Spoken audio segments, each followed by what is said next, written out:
জনগণ আজকে ইসলামের পক্ষে দাঁড়িপাল্লার পক্ষে যে গণজোয়ার সৃষ্টি হয়েছে, এই গণজোয়ার থেকে তারা আজকে মাথা পাগল হয়ে গেছে। এই জন্য আবল তাবল বলা শুরু করেছে। ওই আমার একজন ভাই বলেছে ফজু পাগলা নামে তো ছিল, এখন আরো বহুত পাগল আবির্ভাব করতেছে। আপনারা আরো বহুত পাগল দেখবেন।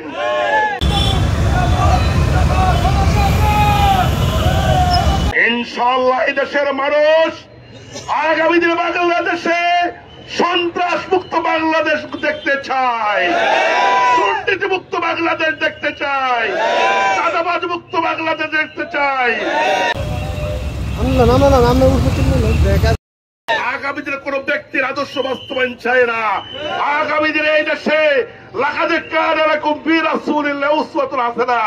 রাসূলের আদর্শ বাস্তবায়ন করতে চায়।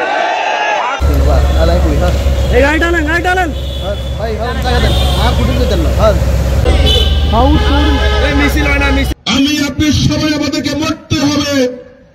এই জনগণের একটি টাকা আমি যদি মেরে খাই তাহলে 18 কোটি জনগণের থেকে মাপ নিতে হবে, নইলে আমার কোন রেহাই নেই।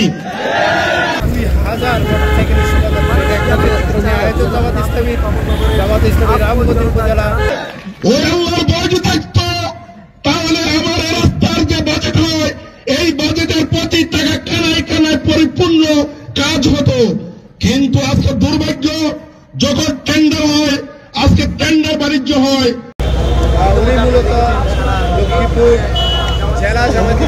ওখানে দলীয়ভাবে আলাদাভাবে টেন্ডার নামে সিন্ডিকেট করে পরিত মানে যে পূর্ণাঙ্গ টেন্ডার হয় সে টেন্ডার হয় না।